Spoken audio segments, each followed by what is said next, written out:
할렐루야, 반갑습니다. 복된 주일입니다. 자, 여러분, 지난주에 우리가 바나바와 바울이 아주 성숙하고 훌륭한 사도들인데 다툼이 일어나서 서로 갈라졌다 그랬죠.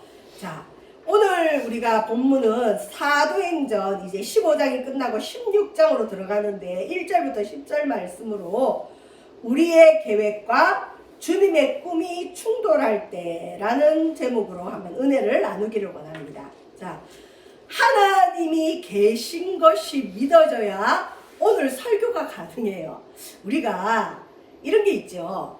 일단 뭐 절이나 다른 이렇게 종교에 가면 어떤 세워놓은 우상에게 그냥 혼자 말만 종알종알 하다 오죠. 그래서 그 신이 나한테 뭔 말을 해주고 우리가 대화를 한다는 이런 생각들을 잘 못하는데, 우리 기독교는 흔히 하나님을 인격적인 하나님이라 그래요. 인격적이라는 건 뭐죠? 우리가 물으면 대답을 해주시고 우리를 존중하시고 그래서 우리에게 자유의지도 줬잖아요. 그러니까 우리가 인생을 살다 보면, 특별히 또 하나님의 일을 하다 보면 나의 계획이 있어요. 분명히 자기 생각이 있어요. 근데 우리만 생각이 있는 게 아니라 하나님도 우리를 향한 생각이 있어요. 근데 하나님이 우리를 향한 생각을 우리가 모르고 자꾸 나의 계획대로만 움직이면 충돌이 일어나요.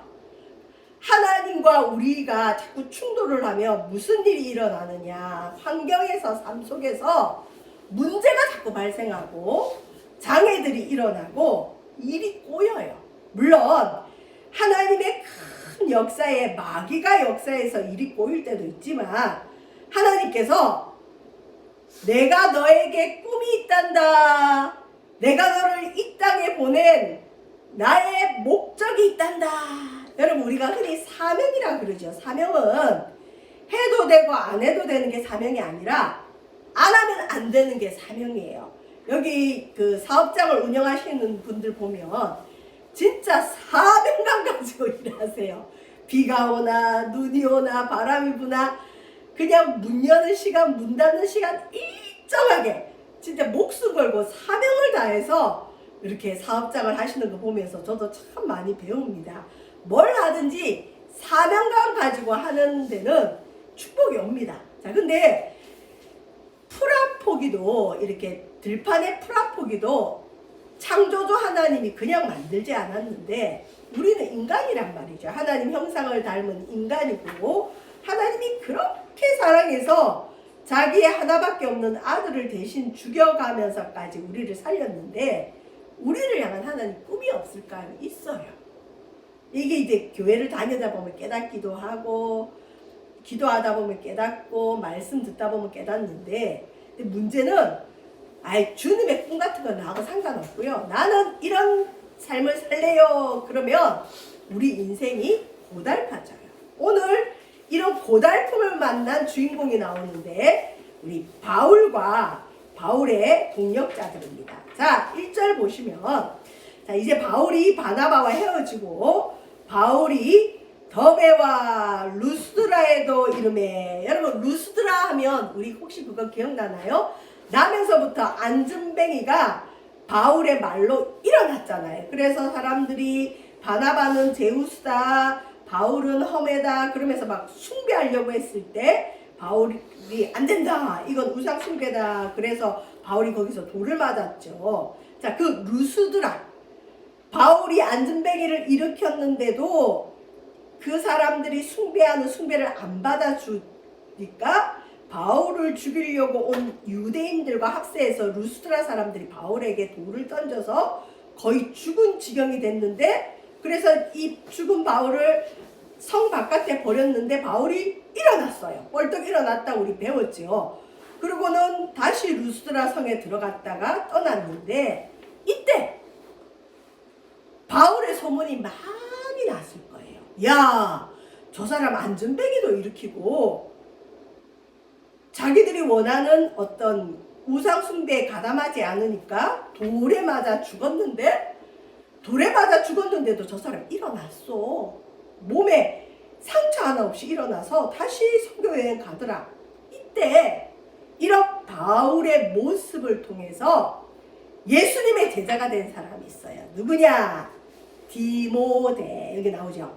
거기 디모데라는 제자가 있으니, 여러분 디모데는 신약 성경을 읽다 보면 아주 많이 나옵니다. 특별히 바울이 쓴 13권의 편지에 보면 내 믿음의 아들 디모데라고 부릅니다. 여러분 우리가 신앙 안에서 내가 혈육으로는 낳지 않았지만 믿음으로 기도해주고 믿음으로 양육해준 사람을 보통 믿음의 자녀라 그래요.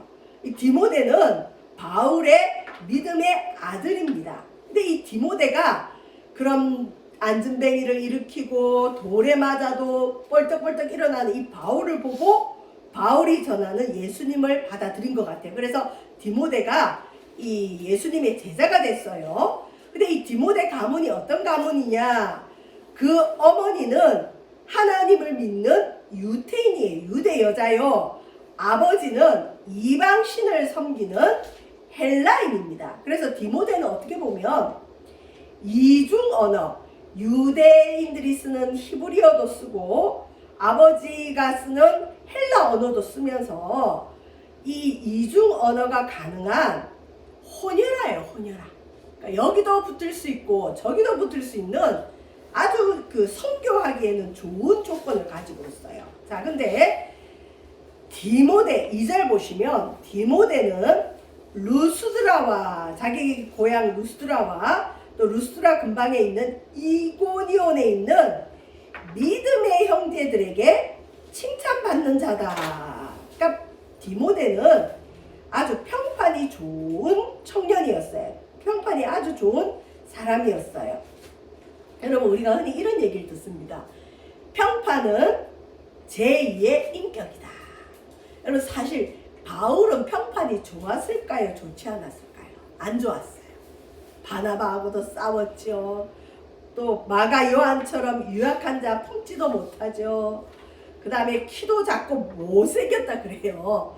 거기다가 과거에는 기독교를 믿는 예수님을 믿는 사람들을 잡아 죽이려고 했기 때문에 바울을 싫어하는 사람이 많아요. 그러니까 바울은 이력서를 보면 정말 비참한 이력서래요. 잘 싸우고 싸움도 잘하고 뭐 어쩌고 저쩌고. 그러니까 바울의 평판은 좋지 않아요. 여러분 사람은 자기의 약점을 항상 가리려고 하죠.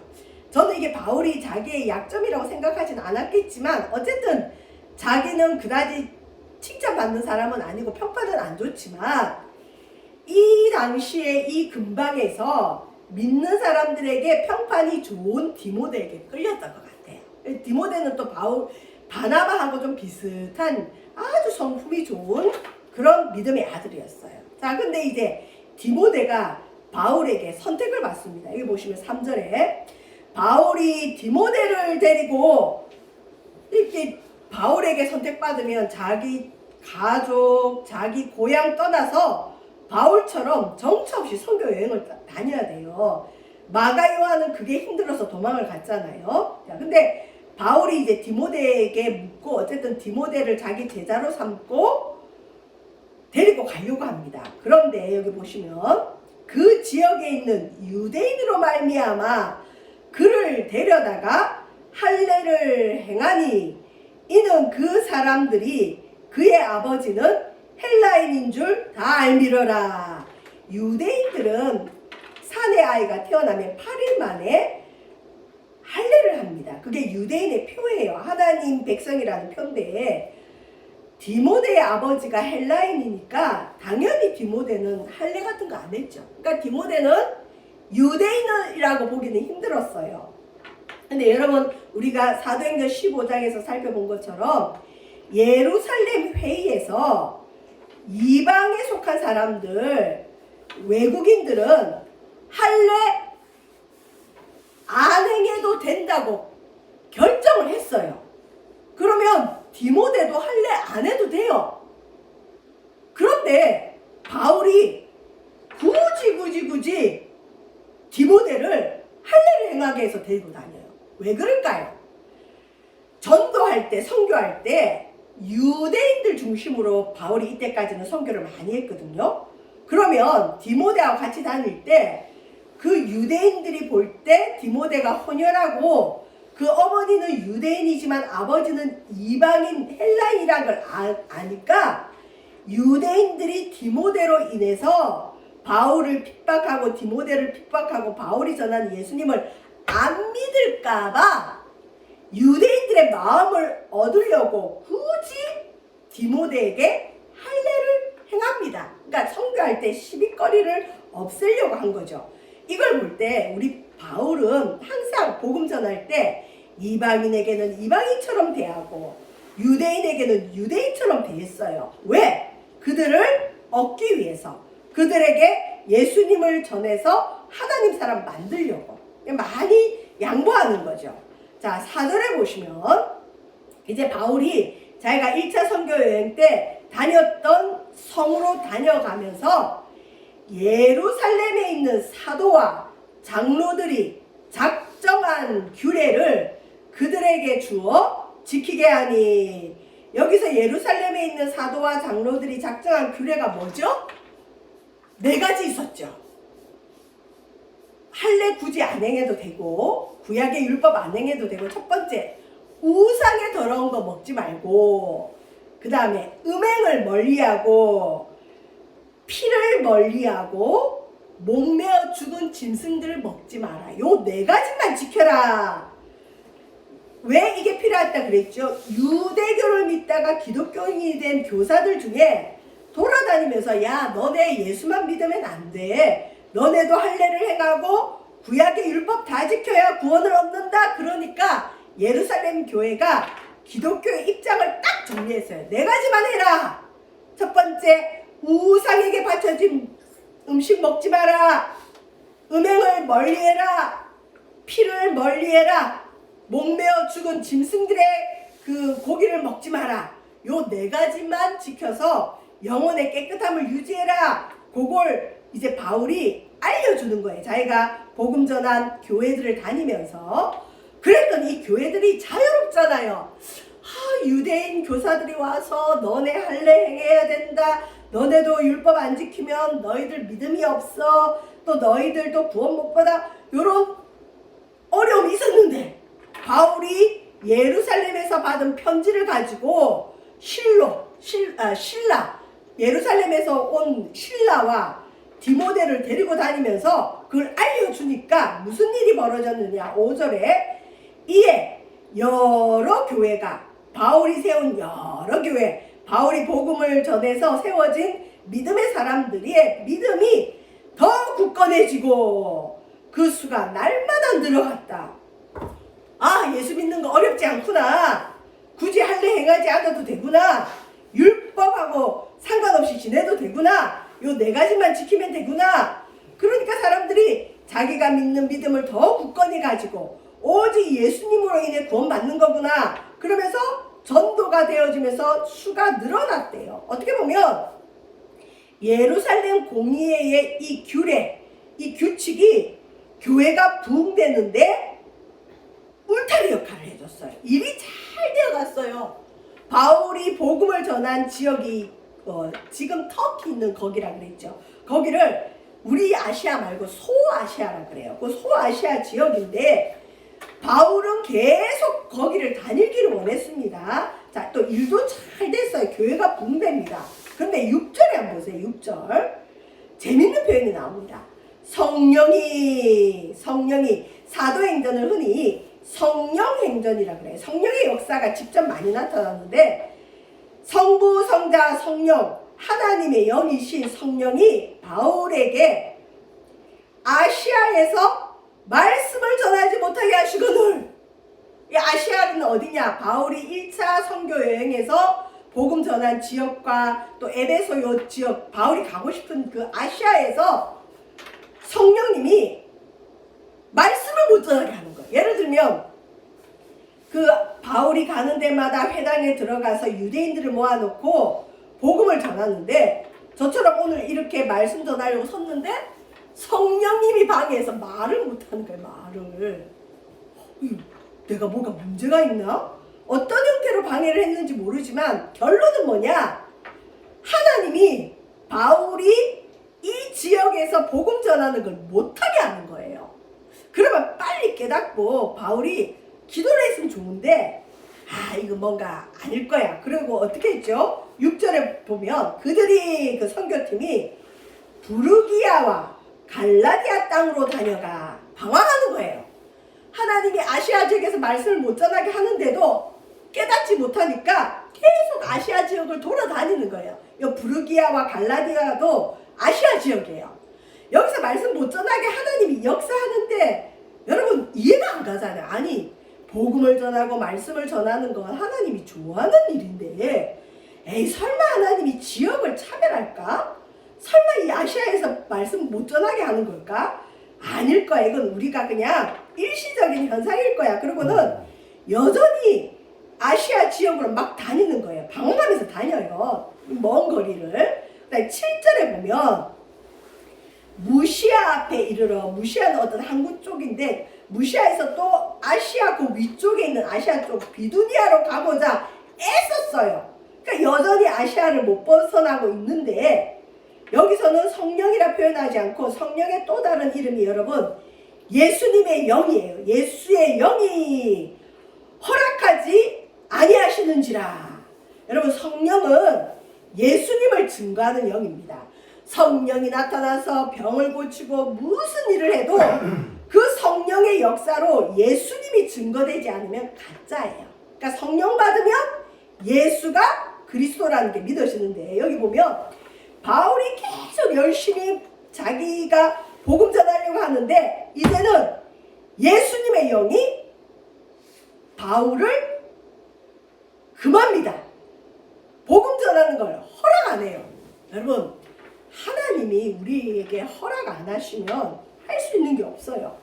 아무리 타당하고 아무리 좋은 복음 전파할지라도 성령님이 함께해야 할 수 있지 하나님이 허락하지 않으면 할 수가 없는 거예요. 저와 여러분의 삶 속에도 우리가 볼 때는 타당해요. 이건 해도 되는 거예요. 특별히 하나님의 일이에요. 그런데 하나님의 꿈이 아닐 때는 주님이 막으십니다. 허락하지 않아요. 왜? 하나님의 꿈이 있었거든요. 바울에게. 근데 바울은 그 꿈을 깨닫지를 못하고 있습니다. 그 하나님의 꿈이 어디에 나오냐면 바울이 다메섹 도상에서 환상으로 예수님 부활하신 예수님 만났잖아요. 그때 아나니아란 사람에게 주님이 나타나서 바울에 가서 안수해서 그의 눈을 뜨게 해라 그러면서 여러분 사도행전 9장 15절 주부에 나오는데 사도행전 9장 15절에 아나니아에게 이 바울을 하나님이 어떻게 쓸지 바울을 향한 하나님의 꿈을 알려줬어요. 오래전 일이죠. 바울이 처음 예수 믿을 때. 여러분 그 파트너 체인지에서 5번째 보시면 사도행전 9장 15절 제가 읽을게요. 주께서 이르시되 가라. 이 사람이 바울을 뜻해요. 이 사람은 나의 이름을 이방인과 임금들과 이스라엘 자손에게 전하기 위하여 택한 나의 그릇이다. 아까 처음에 제가 사명 얘기를 했잖아요. 바울의 사명은 뭐냐? 예수 이름을 증거하고 예수 이름을 전하는 게 사명인데 이 사람이 주로 예수 이름을 증거해야 될 사람이 첫 번째 누구냐? 이방인. 두 번째 임금들, 정치가들. 세 번째 유대인들, 이스라엘 자손들. 이 세 종류였어요. 근데 주로 바울은 이방인을 위한 주의 그릇인데 이제까지 바나바와 하고 다니면서 바나바는 유대인이거든요. 바나바하고 다니면서 주로 바울이 복음 전한 사람들은 누구냐면 이스라엘 사람들, 유대인들이에요. 그래서 바울은 어디 가든지 복음 전할 때 유대인들은 남자 10명만 있으면 회당을 지어요. 바울은 그 회당에 들어가서 유대인들 중심으로 계속 복음 전했어요. 그러니 이 할례를 안 행한 디모데에게 굳이 할례까지 행하면서 바울은 계속 유대인들에게 복음을 전하려고 했어요. 특별히 그 아시아 지역에 있는 유대인들에게, 예루살렘하고 좀 가까운 그 지역에 유대인들에게 복음을 전하기를 원했는데 주님이 바울아 너 이제 유대인 전도는 그만, 내가 너를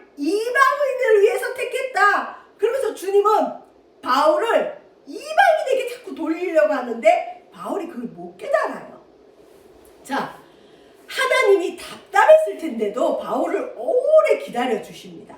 근데 하나님이 바울을 기다리면서 가만히 계신 것이 아니라 환경을 통해서 일하고 계십니다. 어떻게 일하셨느냐? 파트너를 바꾸셨어요. 파트너를. 자, 일하는 사람이 바뀌면 뭔가 바뀌는 거예요.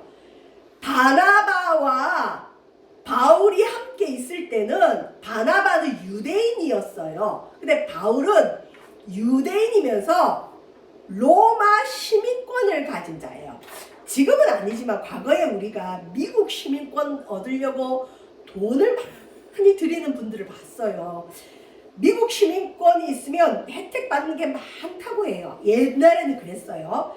이 당시에 모든 길은 로마로 통한다 할 정도로 로마의 시민권을 가진 건 엄청난 권력이에요. 그래서 로마 시민권 가진 자는 함부로 체포도 못하고 때리지도 못하고 고발도 못해요. 그러니까 보호를 많이 받아요.